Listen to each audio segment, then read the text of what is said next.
Para mí es un placer darles la bienvenida a la charla de hoy, que es la primera de un ciclo dedicado a Sorolla, retratista de la España de su tiempo, que responde a la exposición que pueden ver en la sala 60 y con algunas piezas también en la sala contigua 60A y en la 62A, una selección de obras, en su inmensa mayoría de la colección del Museo del Prado, y con un préstamo especial que es el retrato de Giner de los Ríos, que se ha incorporado a esa selección de obras y que fue restaurado aquí en el Museo del Prado. Con esa invitación a visitar las salas que les menciono y a disfrutar de los retratos de Sorolla, tenemos también el gusto de ofrecerles un ciclo de conferencias de cuya dirección se ha encargado Javier Barón Teirijsman, que es precisamente la persona que interviene hoy para abrir este ciclo. Con una charla sobre Sorolla y el retrato femenino. Verán que el ciclo de conferencias está articulado temáticamente y que responde precisamente a las categorías de retrato, digamos, a las tipologías de retrato que se exhiben, sea el retrato infantil, el femenino, el retrato de médicos, el retrato vinculado a la institución libre de enseñanza y temas similares. Verán en la exposición piezas magníficas que ya las conocen probablemente de otras ocasiones de visitas al museo, pero en esta ocasión todo concentrado, digamos, con la oportunidad también de realizar comparaciones y análisis de gran interés. Bien, solo unas palabras para introducir a Javier Barón Teirijsman, que es el jefe de conservación de la pintura del siglo XIX, que con una larga trayectoria en el Museo del Prado, ya que se extiende a 20 años, con aportaciones importantísimas, como la exposición dedicada al Greco y la pintura moderna, como la exposición dedicada a Turner también, y digamos, la tradición artística moderna, como la dedicada al legado Errázuriz, a Martín Rico y otras cuantas, y fundamentalmente por su enorme aportación a la museografía, a la puesta en exhibición de las colecciones artísticas del siglo XIX del Museo del Prado, con dos planes museográficos muy destacados. Hay que agradecerle también el haber curado este ciclo de conferencias y, sin más, para no quitarle más tiempo, agradecerle su disponibilidad y la escuchamos.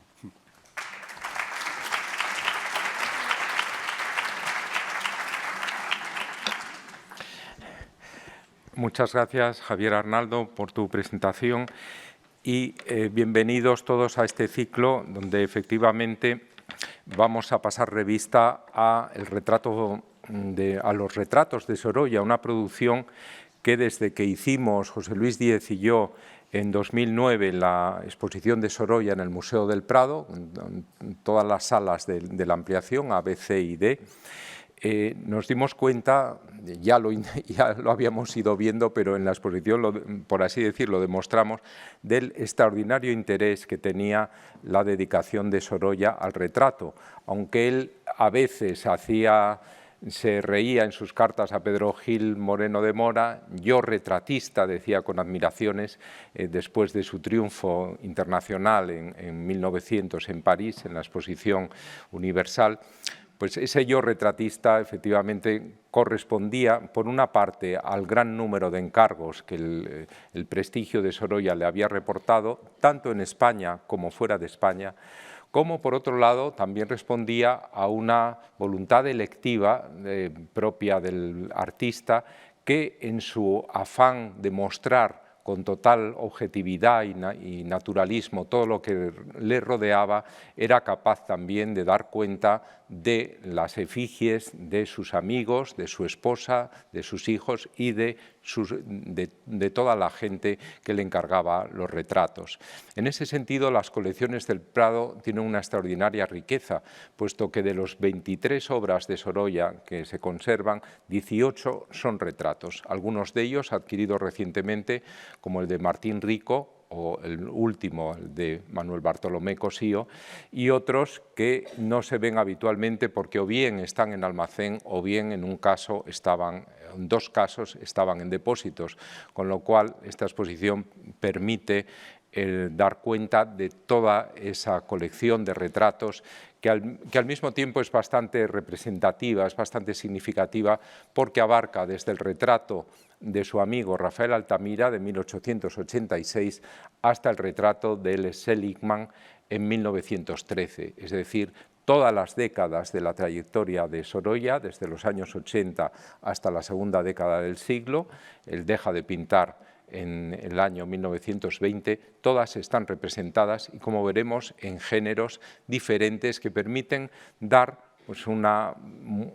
que esta muestra de la colección del Prado sea verdaderamente representativa. Vamos a ver hoy solo el Sorolla y el retrato femenino. En este ciclo, evidentemente, los protagonistas son los propios cuadros del Museo del Prado, que están en exposición. Y entre los retratos femeninos, el más destacado es precisamente este. Es el retrato de María Teresa Moret, la esposa de su íntimo amigo Aureliano de Beruete. Y podemos decir que, del mismo modo que este es el mejor retrato femenino, excluyendo quizá los de su mujer, que en alguno de ellos es verdaderamente bueno, pero el mejor retrato femenino no familiar, podríamos decir, del mismo modo también el de Aureliano de Beruete, padre, porque luego hará también el del hijo, es el mejor retrato masculino. Dada esa familiaridad, esa proximidad extraordinaria que tiene a la familia Beruete, esa simpatía en común, era lógico que esto ocurriera así, porque en Sorolla tiene mucha importancia la efusión amistosa a la hora de conseguir una calidad superior en el retrato. Los mejores retratos que hace Sorolla son seguramente o bien los de sus amigos o bien los de aquellas personas que admira. Y en este caso, en Beruete se dan las dos circunstancias y en María Teresa Moret también se dan las dos, puesto que era una persona inteligente, apacible y bondadosa, ¿no? Unas virtudes extraordinarias. Tampoco era se separa de otros retratos femeninos en el hecho de que no era una mujer coqueta como otras mujeres del gran mundo que veremos. Ella, por familia, era un miembro de la gran sociedad por riqueza y por apellidos, y era también una dama muy culta que acompañaba a su esposo Aureliano de Beruete en los viajes que éste hacía normalmente en verano por toda Europa, con el doble objetivo o triple objetivo de huir del calor, por una parte, por otra parte de visitar los museos europeos. No olvidemos que a Beruete se debía el gran libro sobre Velázquez, que había publicado muy poco antes, y en tercer lugar también le movía a estos viajes que pasaban por Alemania, asistir a las temporadas de Bayreuth, porque eran los dos fervientes wagnerianos. Pues viajaban los dos, entonces tenían una relación con Sorolla estrechísima, y aquí entonces que en 1901 el primero de los retratos de las familias, habría que decir Beruete-Moret, porque como veremos habrá varios, el primero es el que hace a María Teresa Moret. Es esta obra que tenemos aquí, en donde la condesa de Pardo Bazán hace un texto enormemente elocuente. Se lo traigo aquí para leérselo. Dice: muestra un extraordinario parecido. El texto es muy poco después de haberse hecho el retrato, en 1901.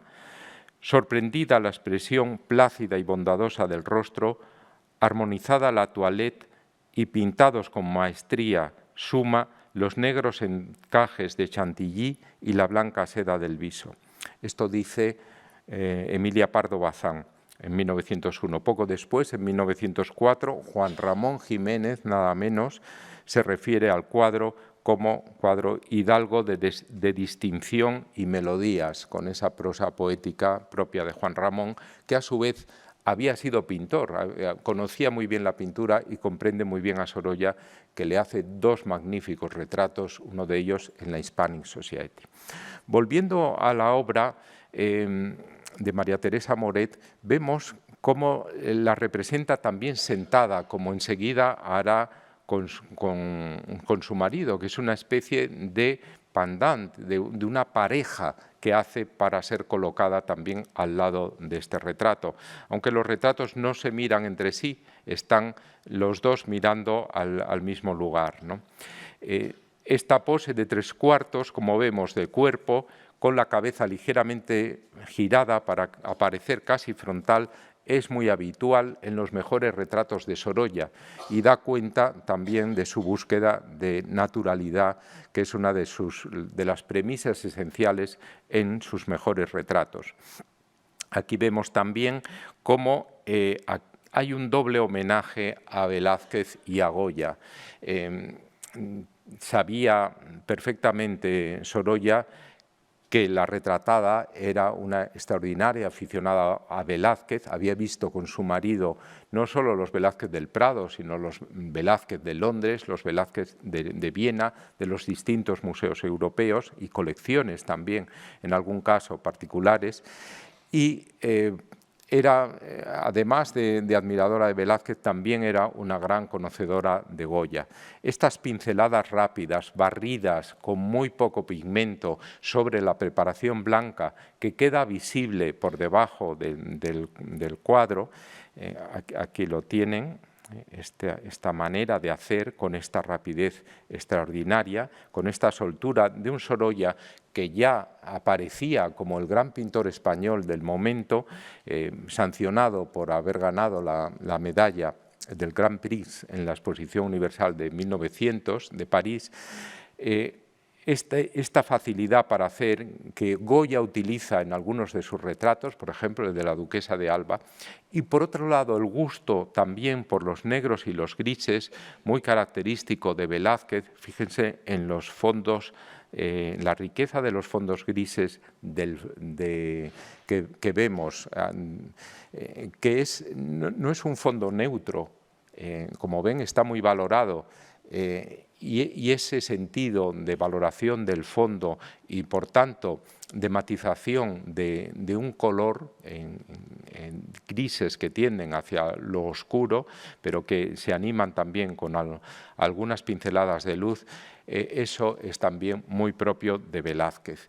Esa valoración de los espacios ambiguos, de los espacios engañosos que tenía Velázquez, en donde no se separa el plano horizontal del vertical, va a aparecer también en alguno de estos retratos. No sabemos qué hay en ese fondo, no sabemos también dónde está el suelo. Esto se acusará más todavía en el retrato de su marido Aureliano de Beruete. También la dama aparece con esa expresión plácida, con esa expresión franca, directa y natural, totalmente ajena a ningún asomo de vanidad por su parte o de coquetería también exagerada, cosa que a veces ocurre en los retratos no solo de Sorolla, sino de todo lo que se dedican a retratar al gran mundo en esa época dorada del gran estilo, del retrato de la gran sociedad que va hasta el principio de la Primera Guerra Mundial, esa Belle Époque, que termina abruptamente en 1914 y que da lugar pues, a que haya un gran número de grandes retratistas como es Sargent, como es Laszlo, como es Lavery, todos ellos evidentemente partícipes de esa necesidad de captar la distinción, la elegancia, la belleza, a veces la sensualidad también de sus modelos y por tanto a veces prisioneros en alguna medida, y esto le pasa a veces también a Sorolla, de ese deseo del modelo, de la efigiada, de aparecer cuajada de joyas o aparecer con una supuesta elegancia que realmente no es la que exhibe María Teresa Moret, que es la verdadera elegancia de la distinción, de la sencillez y de esa serenidad franca y directa, ¿no?, en el modo de aparecer. Retrato que fue donado, además, fue legado al Museo del Prado, como el de su marido, y retrato, bueno, que nos sitúa en la mejor tradición de lo español, en la mejor referencia a los maestros clásicos, y también fue legado al Museo de Arte Moderno, luego fundido con el Museo del Prado, porque entonces el Museo de Arte Moderno, que se había fundado en 1894, se había expuesto a partir del 98, era el que recibía las donaciones de los maestros modernos, como eran Sorolla y como eran los artistas posteriores a Vicente López. Pero luego, al fundirse con el Prado, en 1971, pasó a las colecciones del museo. Bueno, no es de extrañar que de María Teresa Moret y Aureliano de Beruete y Moret, primo de ella, naciera nada menos que Aureliano de Beruete y Moret, hijo, que se llama como el padre, de hecho a veces se confunden, que fue el primer director del Museo del Prado, gran conocedor también de la pintura, primer director historiador del arte, y fue el primer director que dedicó unas salas al Greco. El Greco se exponía en la Galería Central, pero él creó unas salas del Greco perfectamente consciente de su individualidad y de su valor. Otro retrato de la cuñada de la que acabamos de ver es el y hermana, por tanto, de Aureliano de Beruete y Moret, su marido, es este de la condesa viuda de Mugiro, que es un retrato ya muy diferente. Este retrato que María de los Ángeles Beruete y Moret le encarga en 1904 es una obra que participa de ese sentido del retrato de un gran mundo al cual nos referíamos y que participa también de un gusto por ensalzar pues, la elegancia, a veces la riqueza, también en parte, podemos decir, la feminidad, por eso están las rosas prendidas debajo del escote de la mujer, y las calidades de las telas con esas transparencias que desde los años 90 habían ofrecido a Sorolla la posibilidad de mostrar su dominio precisamente en esos blancos y en esas transparencias a partir del retrato de Amalia Romea, la señora de la Iglesia, que veremos enseguida a continuación, ¿no? Es un retrato en tonos claros, muy diferente al anterior. Si pensamos a qué pintor nos recordaría esto de algún modo, pues podría recordarnos a Raimundo de Madrazo y los cuadros que hace, los retratos que hace, sobre todo en su última época, que son como una fascinación por épocas del siglo XVIII, por el rococó, por estos tonos azulados, tonos pastel. Raimundo de Madrazo, que era mucho mayor que Sorolla, 22 años mayor, pero que tenía muy buena relación con él y relación correspondida, puesto que Sorolla le hace un retrato. También participaba de esta línea que podríamos llamar, con muchísimas comillas, neorrecocó, o neorrococó, neosiglo XVIII, pero aquí, claro, la diferencia entre Raimundo y Sorolla es el mayor naturalismo de Sorolla. Podríamos decir la mayor naturalidad, pero esto, las convenciones del retrato de gran estilo, la presencia, por ejemplo, del canapé, un elemento que utiliza mucho Raimundo de Madrazo, es también significativa y elocuente. Fijémonos en este estudio preparatorio que alguno conocerá porque es un boceto hecho del natural que salió al comercio hace muy poco tiempo. Las facciones de María de los Ángeles Beruete no son extraordinariamente agraciadas y esto a lo mejor en un primer momento mueve a que su contemplación no parezca, en su contemplación no nos parezca un retrato afortunado. Sin embargo, si nos fijamos, es un retrato magnífico, en el boceto incluso superior a la captación del rostro a lo que después aparece. En el cuadro definitivo está la sonrisa, están los dientes abiertos, de algún modo es algo más convencional, mientras que el carácter directo de la expresión está plasmado con toda claridad en el estudio, en el boceto del rostro, ¿no? Vemos cómo ya aparece el collar de perlas, que tiene solo una vuelta corta y luego otra larga, y que tiene una doble vuelta, en cambio, en el cuadro definitivo.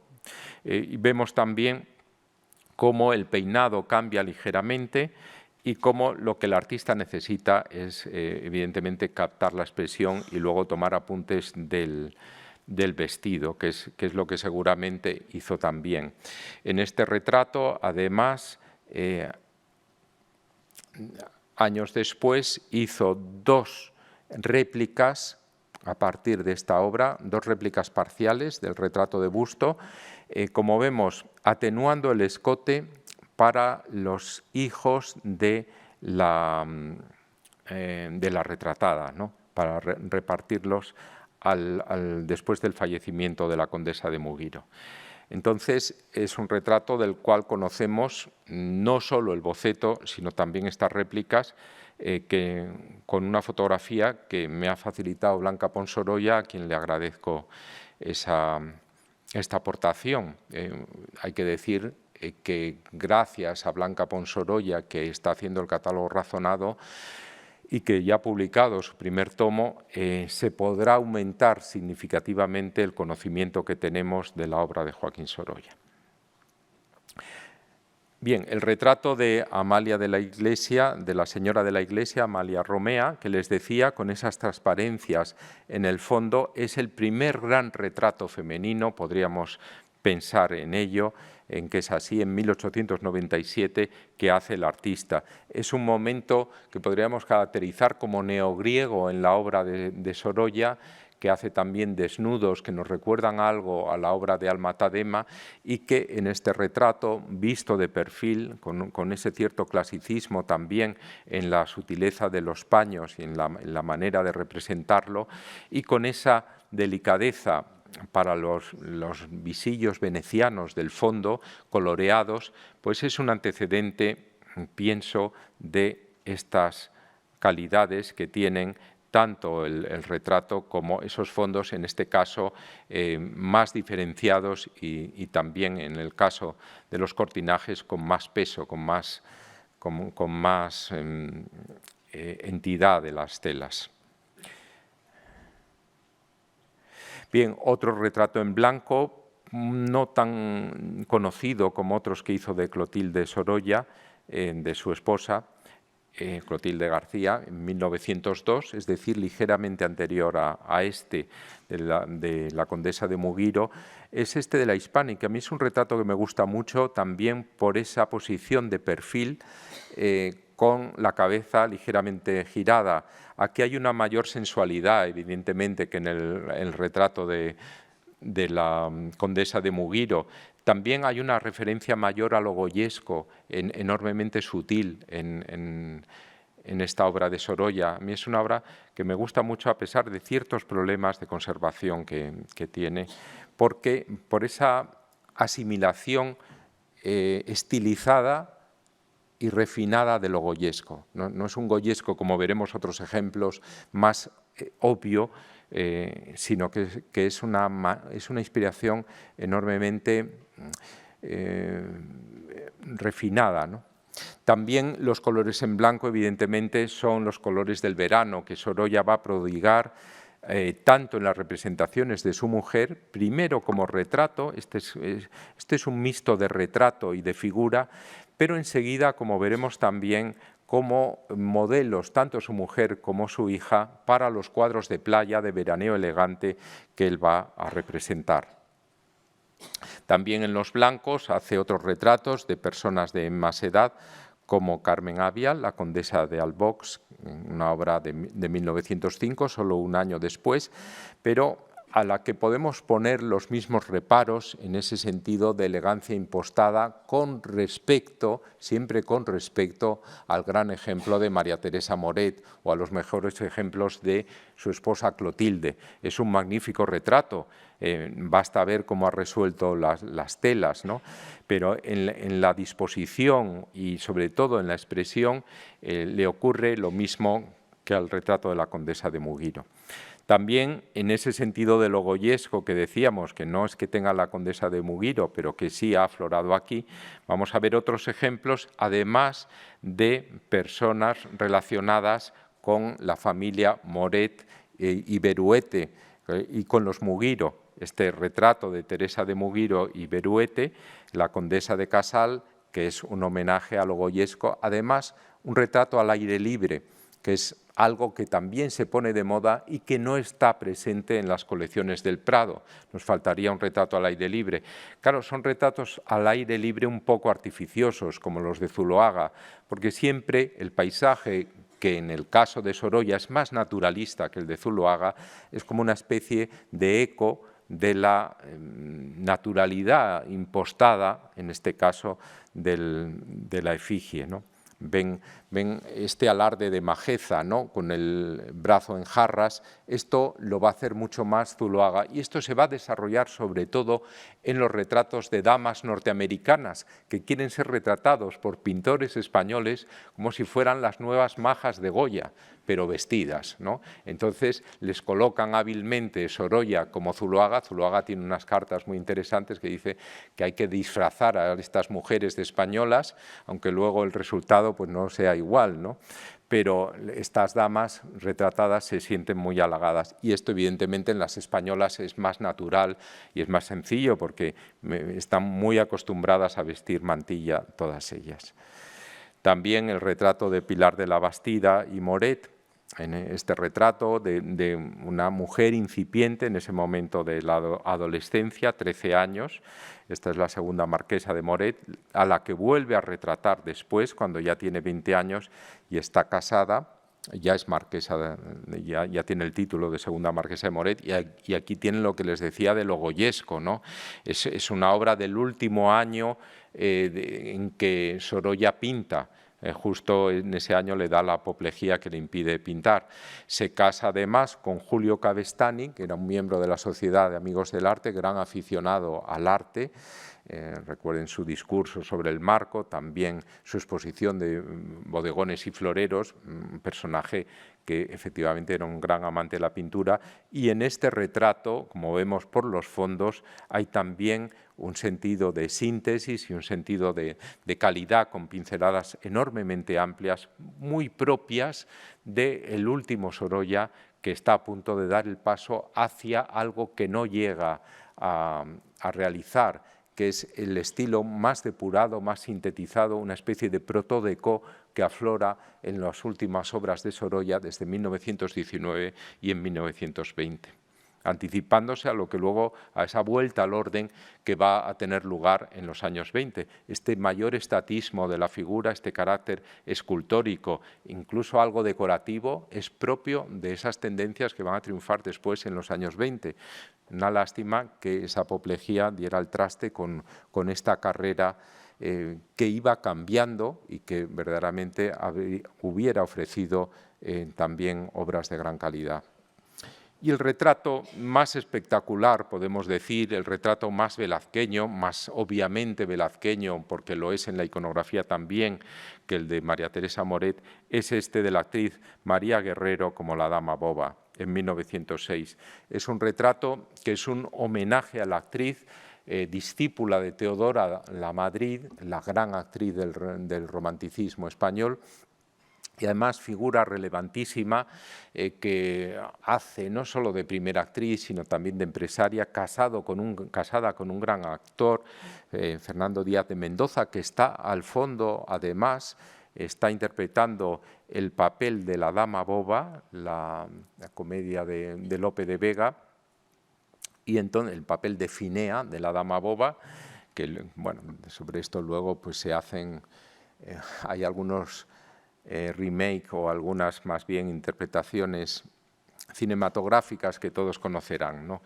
de la persona supuestamente ignorante, pero en el fondo lista, al cual se pretende instruir, ¿no? Y el marido es precisamente el que hace el papel de instructor, que está en el fondo. Este retrato, tal y como lo vemos hoy, fue realizado en 1906, en un momento de gran eclosión o de gran fecundidad de Sorolla como pintor, sobre todo como pintor retratista en estos años, poco antes de que haga el mayor número de campañas en la playa del gran tema de los niños corriendo o nadando en el agua, ¿no? En el mar. En ese momento intermedio hay magníficos retratos como el de Raimundo de Madrazo, como el de Echegaray o como este que vemos aquí, o como el de Francisco Sandoval, otra obra del Prado de la que hablarán próximamente y que tienen en la exposición. Este retrato, además, con esas dimensiones, evidentemente, parte del retrato que entonces se consideraba de Velázquez, de la infanta doña Margarita, y que tenemos aquí, doña Margarita de Austria, y que hoy se considera como obra de Juan Bautista Martínez del Mazo, el yerno y continuador de Velázquez.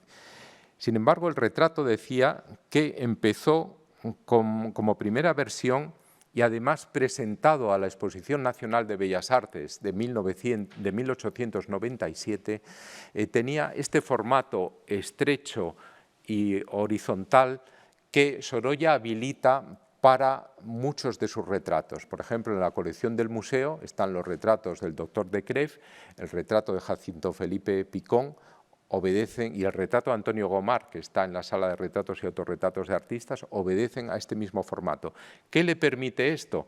Pues le permite llenar el fondo con más elementos, le permite también dar un sentido de inmediatez, de presencia muy cercana, muy próxima, casi como si se saliera del cuadro a la figura, y ocupar casi todo el espacio con muy a menudo los brazos que están esplayados y que contribuyen a dar movimiento a la figura.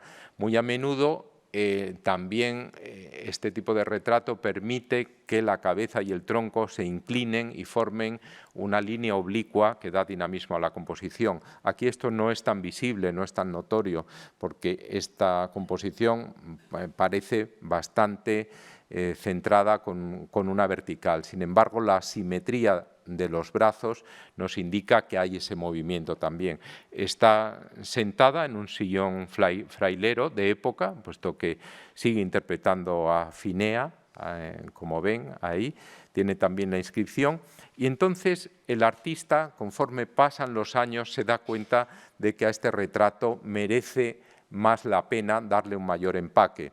Él le dice a María Guerrero, te voy a pintar para que estés en el Museo del Prado, que es donde debe estar tu retrato, consciente del extraordinario valor que tenía como gran actriz, en un momento además, esos primeros años del siglo, de recuperación del teatro del siglo de oro, en buena medida debido a Fernando Díaz de Mendoza, ¿no? El marido de la actriz. Esta recuperación del teatro tiene en María Guerrero a una de sus grandes, la máxima quizá, la máxima protagonista, ¿no?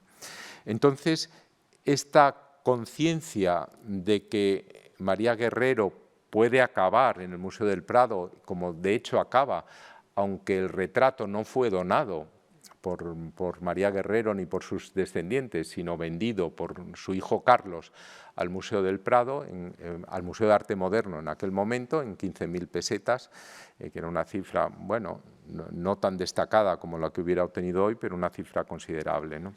Pues el retrato pasó al Museo de Arte Moderno y hoy está en el Prado con un cierre totalmente en relación con las tradiciones de representación del príncipe de los retratistas españoles, que es Velázquez, ¿no? Ahí tienen entonces la ampliación. ¿Cómo se consigue la ampliación? Pues agregando una franja superior y una franja inferior, como tienen ahí, ¿no? Los cosidos de la tela, si se fijan, están presentes en ella. quizá en la diapositiva no se notan tanto, pero los pueden buscar en la pintura porque son perfectamente visibles, ¿no? Entonces, ¿qué es lo que gana? Espacio por arriba y también gana la presencia del guardainfante y el pañuelo que sostiene, como en los retratos velazqueños. Fíjense también en esta fotografía donde está interpretando la dama boba, en una fotografía publicada bastantes años después de María Guerrero, cómo los trajes, bueno, María Guerrero tenía una colección importante de trajes del siglo de oro y de trajes también de costumbres. De hecho, Sorolla recurre a ella a veces para pedirle alguno de los trajes para sus creaciones como pintor de cuadros de costumbres. Por otro lado, hay que decir que María Guerrero va a ser vecina de Sorolla cuando éste se traslade al Paseo de las Pirámides, la actual General Martínez Campos, donde está la Casa Museo Sorolla.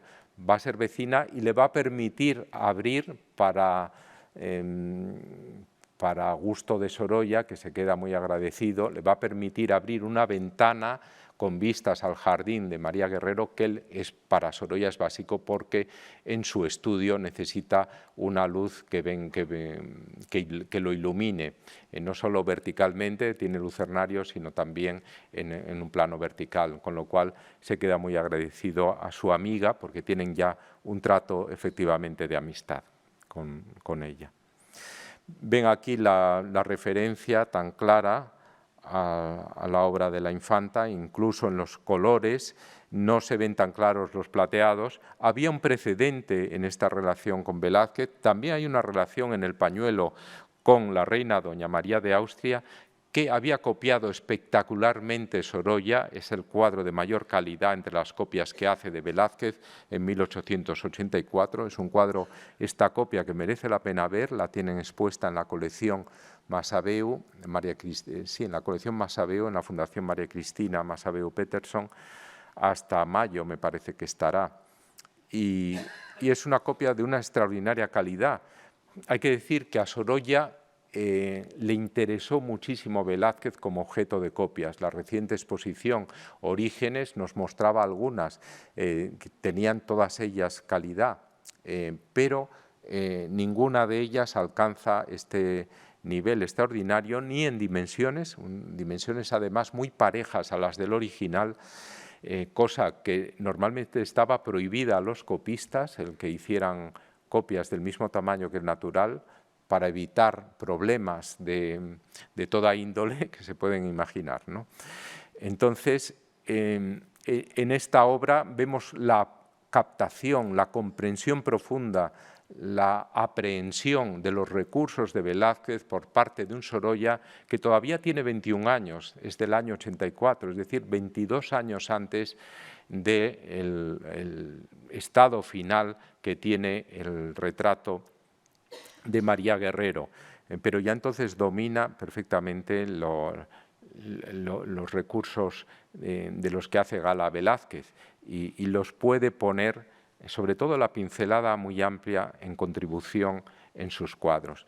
Decía que había un precedente en esta especie de reinterpretación tan directa de las obras de Sorolla, que es el cuadro María Figueroa vestida de menina, que ha estado expuesto hasta hace unas semanas, ahora está en la exposición El siglo del retrato en Barcelona, un cuadro de 1901, inacabado, que nos da idea además de cómo trabaja Sorolla. Esto es muy interesante, cómo en primer lugar termina o trabaja la parte central del cuadro, que es el rostro y el corpiño, y el resto lo deja perfectamente esbozado y planteado mediante estas pinceladas que dibujan el contorno con trazos enormemente gruesos, y también aquí está presente el movimiento que le quiere dar en estas líneas inclinadas de la parte superior del traje, que nos recuerdan a las que hará luego con María Guerrero, y estas otras líneas de luz inclinadas en sentido inverso.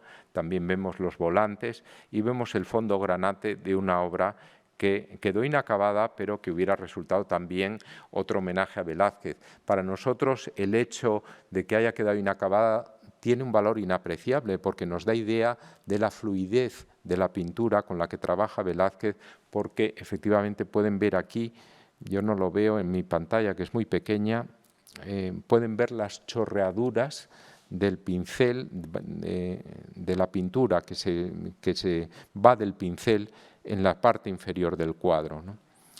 Esos chorreos de pintura, que evidentemente no se ven al final, puesto que el pintor los recubre, nos dan idea de la gran fluidez que emplea en esos primeros estadios de la ejecución de la obra. Este es un cuadro que me parece enormemente interesante, el de Mercedes Mendeville, condesa de San Félix, 1906 también, como el retrato de María Guerrero. El retrato de una dama del gran mundo. Mercedes Mendeville era un personaje enormemente interesante, de ascendencia uruguaya. Su segundo apellido, esto realmente se ha venido conociendo poco a poco, su segundo apellido, Trapani, proviene de Uruguay. El primer apellido es francés, Mandeville, porque ella descendía del diplomático francés Washington de Mandeville, ¿no? Descendía también por parte de madre de Mariquita Sánchez de Thompson, una destacada figura del patriotismo argentino. Es decir, estaba vinculada con Uruguay, con Argentina, también con Francia, hablaba perfectamente francés, y es una figura del gran mundo no solo en Madrid, sino también en París, donde alterna como parte de la aristocracia los duques de Alba, los duques de Fernán Núñez, los marqueses de la Mina, alternan con la gran aristocracia francesa. Y de hecho hay una carta de Charles Ephrussi, un gran crítico de arte que estudió, por ejemplo, a Paul Baudry, el gran artista del Segundo Imperio, del cual tenemos aquí La perla y la ola. Hizo un magnífico estudio sobre este pintor, amigo suyo. Pero Charles Ephrussi, que era un crítico muy reputado de los salones parisinos, le escribe a Sorolla diciendo que, refiriéndose a este retrato que quiere encargarle, la que él llama Madame de San Félix, ¿no?, la condesa de San Félix. La carta es del 9 de julio del año anterior, en 1905. Ya quieren encargarle este retrato que Sorolla hará a principios del año siguiente, en 1906, en Madrid. Y viene a decir lo siguiente. Es muy interesante porque Charles Ephrussi, evidentemente, era una gran figura de la intelectualidad artística del momento, vinculado, eso sí, con un arte naturalista, incluso académico, prenaturalista, pero conocedor perfecto de lo que Sorolla aportaba en el panorama internacional del momento, del cual París era el centro más importante. Madame de San Félix, les traduzco, ha prometido hacerle a usted el encargo del retrato. Usted sabe cómo es ella de bella. Yo espero que pueda usted también apreciar su esprit, su ingenio, su esprit, algo que valoran muchísimo los franceses, su ingenio original y su alegría encantadora. Su ingenio original y su alegría encantadora no son palabras menores en boca de un crítico, ¿no? El próximo invierno, cuando ella pose en su casa, cuando ella vaya a posar a su estudio. Estoy seguro de que usted hará una obra digna de usted y de ella. Este es el valor que tiene la modelo a veces como coautora, para bien y para mal, de los retratos. Y le sugiero mucho el exponerlo en la Galería Georges Petit, en donde podrá ser apreciado y muy admirado por la sociedad francesa. Y bueno, sigue luego con otras cosas. Pero es muy importante esta caracterización que hace del modelo de Madame de San Félix, el propio Efrusí, ¿no? Ingenio original, alegría encantadora y belleza. Esas tres características. Podríamos agregar la sensualidad, que efectivamente, y el gusto por el buen vestir.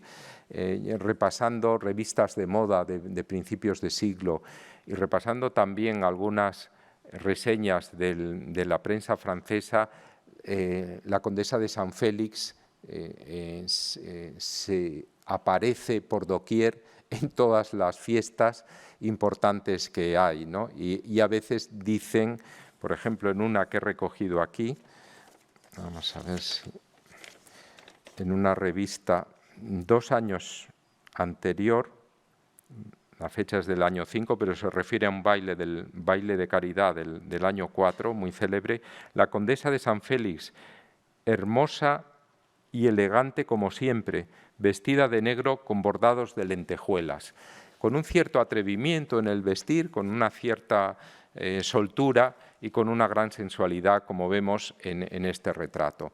También aquí hubo Sorolla de coser un aditamento, una adenda que se ve aquí y que cada vez que cuelgo este cuadro en el museo o en otros lados es una complicación tremenda porque la parte superior queda con unos brillos que hacen lamentar que Sorolla no hubiera dispuesto de un lienzo originariamente más alto. Pero el caso es algo muy típico también de Sorolla, cómo apura la composición hasta la parte superior, es un rasgo de modernidad. No le importa que la figura no respire, la sitúa de esa manera. En este caso ya no respiraba en absoluto, ya casi era tangente el borde y le tuvo que agregar esto, un recurso que hacen evidentemente muchos otros pintores, ¿no? También aquí aparecen las rosas como elemento de mayor sensualidad que en el caso de la condesa de Mugiro, y lo que hay de característico aquí, aparte de la calidad extraordinaria de las telas, estas telas de raso, tanto del vestido con esos brillos que el artista ejecuta de modo maestro con una pincelada amplísima, muy sutil, con muy poca carga de pintura, como también de la capa rosa, también de raso, con unas telas, con unas pieles muy finas que están cosidas a esa capa de raso, ¿no? Y con todo ese despliegue, como vemos, de la cola, de la capa, que ocupa toda la parte derecha de la composición, con el fondo de cortinaje en tonos más cálidos y más oscuros, para resaltar la claridad de la figura, ¿no? Esto, evidentemente, nos muestra también los deseos de cómo quería aparecer Mercedes de Mandeville, ¿no? Quería aparecer pues, como una dama que iba a todas las soirées, a todas las galas y que triunfaba en ellas, es decir, como una dama verdaderamente elegante. Hace referencia también a la corona condal que tiene en el escudo que sobremonta las armas de su marido, que es Alvear Ramírez de Haro, un senador español por Alicante, y también todo ello, pues evidentemente es la mejor muestra de retrato opulento que tenemos en el Museo del Prado, interpretado, como digo, con ese sentido de belleza y de sensualidad.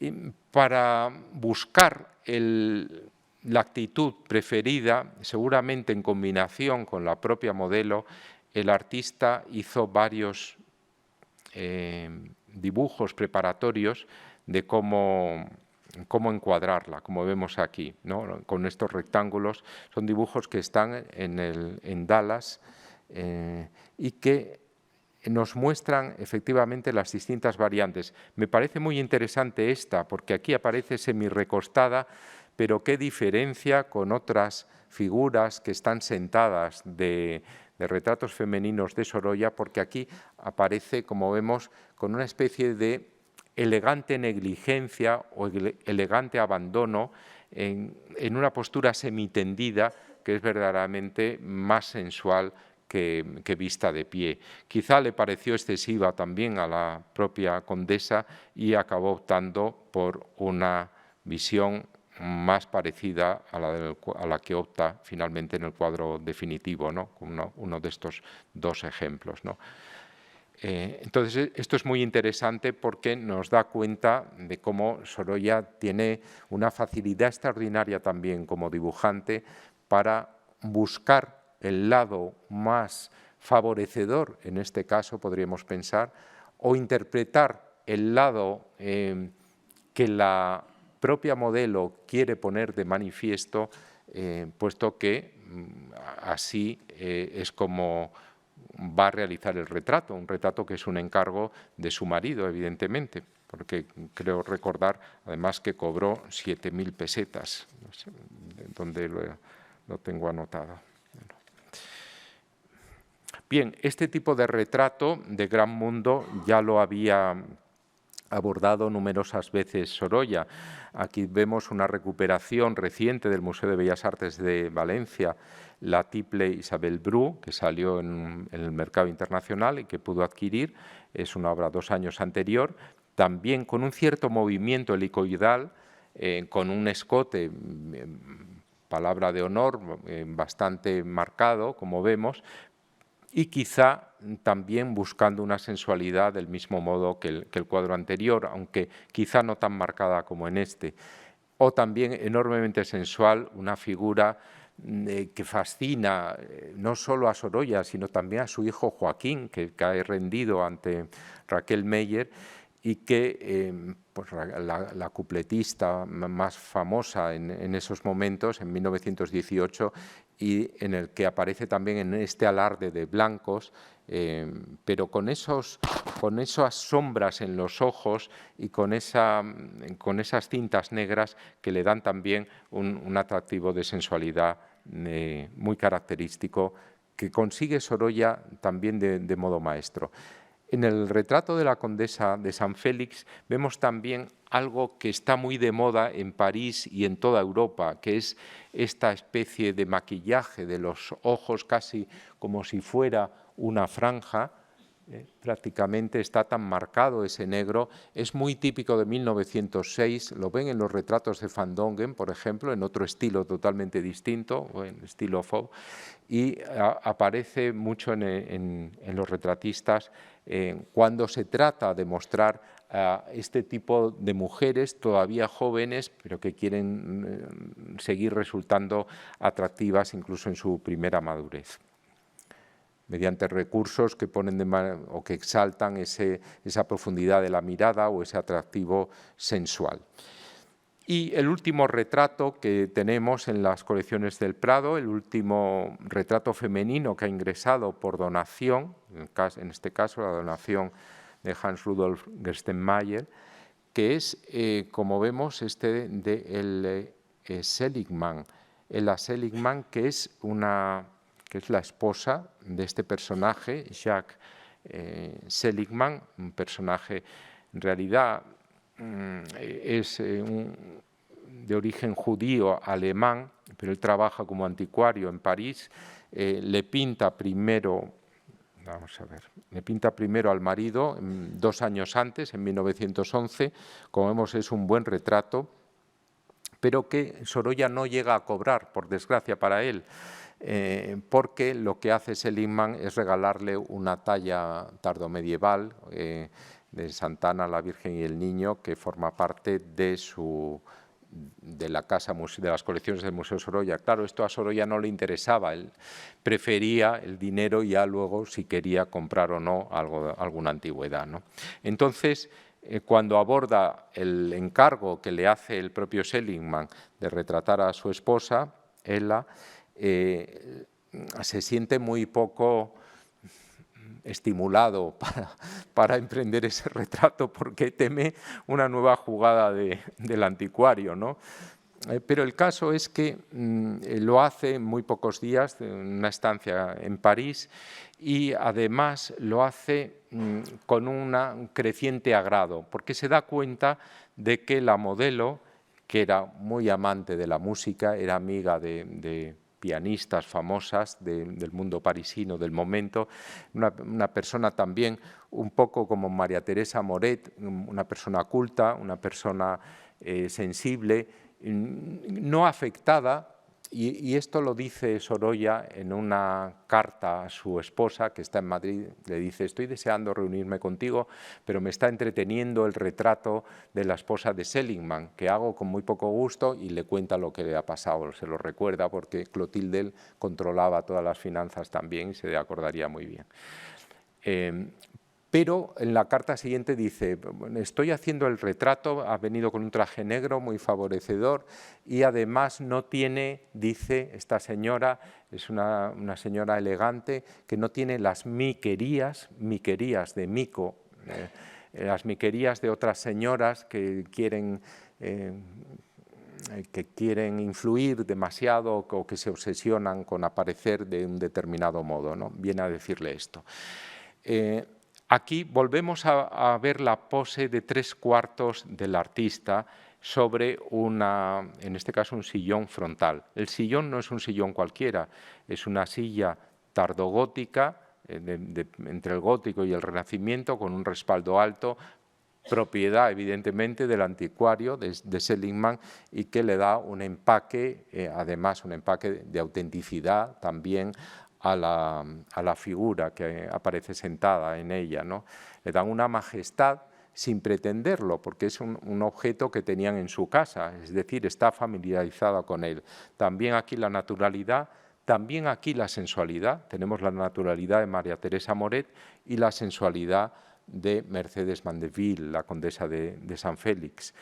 Tenemos también la flor, pero en este caso no es esa rosa roja, y tenemos también pues, el chal, que en este caso blanco sobre el fondo negro, hace una armonía también muy sencilla, pero muy eficaz a la hora de buscar ese sentido de nobleza, de elegancia, sobria, en el cual Sorolla se siente muy cómodo. Aunque él es un pintor que es un gran colorista, domina toda la paleta de color, vemos cómo en los retratos resueltos en tonos o en gamas más reducidas brilla mucho más su genialidad como retratista, ¿no?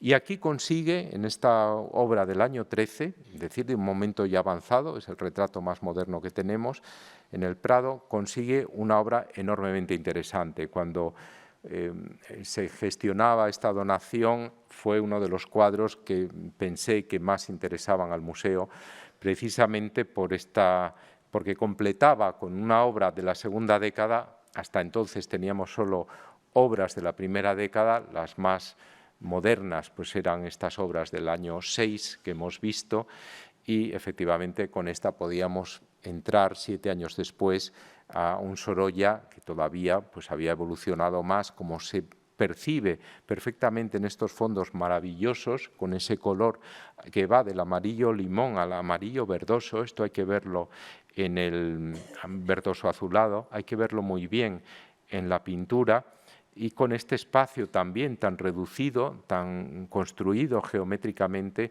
que da cuenta de esta extraordinaria calidad que tiene este retrato. También, si nos fijamos cómo el negro no es totalmente negro, porque los reflejos de color que en él aparecen están enriqueciendo extraordinariamente con estos verdes, con estos amarillos, dorados, con estos azules, está enriqueciendo totalmente la belleza cromática de la composición. También vemos la luz como bordea la figura. Es un retrato hecho en pocas sesiones, 5 o 6, pero del natural, y es un retrato que queda perfecto, redondo, y que luego el artista pues yo creo que es uno de los retratos femeninos que más contento se queda, porque efectivamente la modelo tiene esas características de verdadera elegancia y de belleza, ¿no? Bien, en este retrato de la esposa de un coleccionista también había un precedente, o había un consecuente, porque es un año posterior, que es este retrato de una mujer que en sí misma era coleccionista, María Regla Manjón y Mergelina, la condesa de Lebrija, muy vinculada con las excavaciones en Itálica, que creó en su casa, que todavía hoy se mantiene, con ese conjunto de colecciones y que aparece también vinculada con una obra que hace referencia a ese mundo clásico, ¿no? Esta especie de lequitos, ¿no?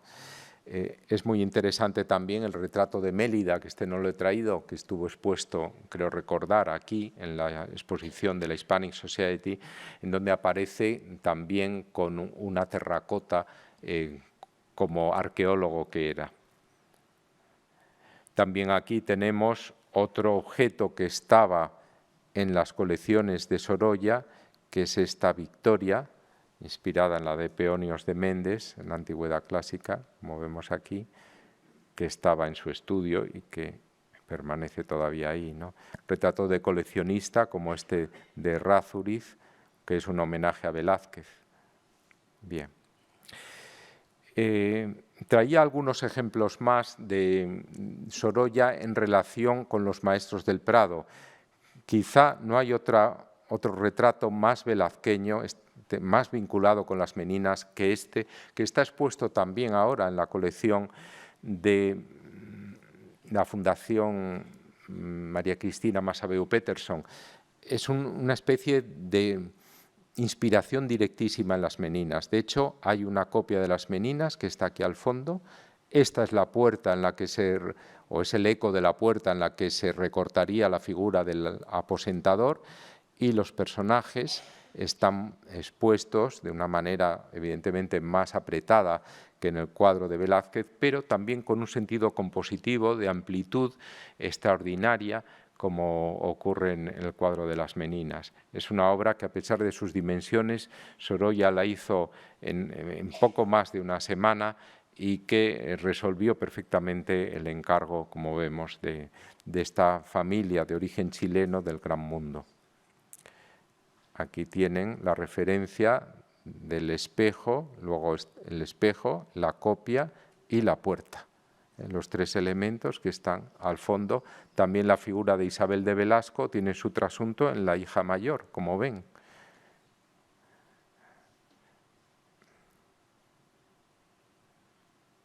Aquí tienen en el detalle, se ve mejor la puerta que da a otro aposento, como en el Palacio, como en el Alcázar Real.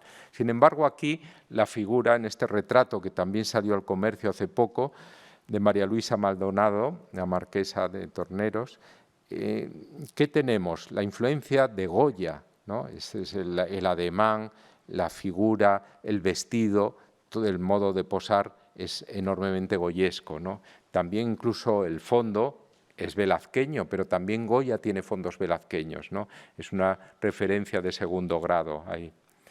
O en este que hace nada menos que de la reina, María Victoria Eugenia de Battenberg, un retrato del año 7 que está en el Palacio de la Madalena, en Santander, y que también la hace posar a esta dama británica con la mantilla goyesca, como vemos, ¿no? Y con el brazo en jarras, y con las transparencias de las que había hecho alarde Goya en retratos como el de la duquesa de Alba, que estuvo aquí, yo lo vi cuando se restauraba, y era una cosa verdaderamente prodigiosa, porque se percibía, igual que en el retrato de Teresa Moret, se percibe la preparación por debajo, una preparación crema clara, y eso da una vibración extraordinaria a la figura, ¿no? a las luces de la figura. La reina no apreciaba mucho la pintura de Sorolla y siempre posa de un modo que revela que no hay conexión, es un modo un poco artificioso. Sin embargo, el mejor retrato de familia real es este de la princesa Beatriz de Battenberg, del año 8, que hace cuando Sorolla expone en las Grafton Galleries en Londres, y que realmente pues vuelve a la sobriedad, que es donde él verdaderamente hace sus obras maestras. Las otras son muy buenas, son interesantes, pero estas son las obras maestras en esa tradición que podríamos llamar española, aunque esté retratando a una princesa británica. Y claro, español es lo que hace en los retratos de su mujer y de sus hijas, pero sobre todo de su mujer, como en en Clotilde de Negro de la Hispanic Society, que es una especie de contrahechura o de complemento del retrato en blanco que vimos al principio, cuando Clotilde sentada, en este caso está también sentada, pero de 3/4. Es una pose que hace mucho Sargent en algunos de sus retratos. Sargent y Sorolla son amigos, también son dos de los mejores retratistas del momento. Sargent va a abandonar el retrato y Sorolla pues va a hacer numerosos retratos, sobre todo en los Estados Unidos, en Norteamérica, también en Francia. Pero aquí es un retrato elegante, pero al mismo tiempo es un retrato marcadamente español, ¿no? Tienen el mismo recurso de los encajes, también de la mantilla y la referencia evidentemente a Goya. Aquí todavía es más notorio Goya, ¿no? y la Duquesa de Alba, el retrato de la Duquesa de Alba al aire libre, con la misma postura, con la mano, es una especie de trasunto directísimo, con una definición además muy amplia, mucho más amplia todavía que en el caso de Goya, pero con unos colores que, si se fijan, esos ocres y ese carácter atmosférico evocan otras obras de Goya, ¿no? que conocemos, ¿no? Y que están, piensen en los fondos del perro semihundido, por ejemplo, para esta zona de por aquí, ¿no? estos tonos, y piensen también en los interiores de lazaretos que tienen también estas sombras tan marcadas y esa definición. Otro retrato que nos puede mover a ver una especie de eco de los que había hecho de damas del gran mundo opulentas y de damas sensuales, es este de Clotilde con traje de noche, en donde es una de las versiones de los retratos de Clotilde más sensuales que el artista abordó. Aquí la sensualidad está en el negro, fíjense, la butaca es rosa, es también un color de gran sensualidad, pero la figura con su escote, con el brazo descubierto y también con estos encajes transparentes, también con el brazo en jarras nuevamente, evoca una sensualidad directa, quizá no tan refinada como la de Ella Seligman, pero sí, evidentemente, muy bien conseguida, ¿no? Y al final, Clotilde y sus hijas, primero María, luego también Elena, se convierten, más que en objetos de los retratos del pintor, en figuras que animan otro tipo de composiciones, ambientadas en espacios como los jardines de la granja, como en este caso, o en las playas de Zarauz o de Biarritz, donde pasa el veraneo, eran localidades de veraneo elegante, ¿no? Vamos a ver rápidamente unos ejemplos y con eso terminaremos. Claro, aquí el color es el blanco, sobre todo el color elegante del verano y el color además más lógico para el calor estival, ¿no? Como se puede ver. Aquí está también María, con estos reflejos en los jardines. No son retratos, fíjense que aquí el perfil totalmente pues podría ser cualquier otra figura, pero es Clotilde como gran dama, con el blanco y esos tonos verdosos que conectan también con el verdoso del estanque.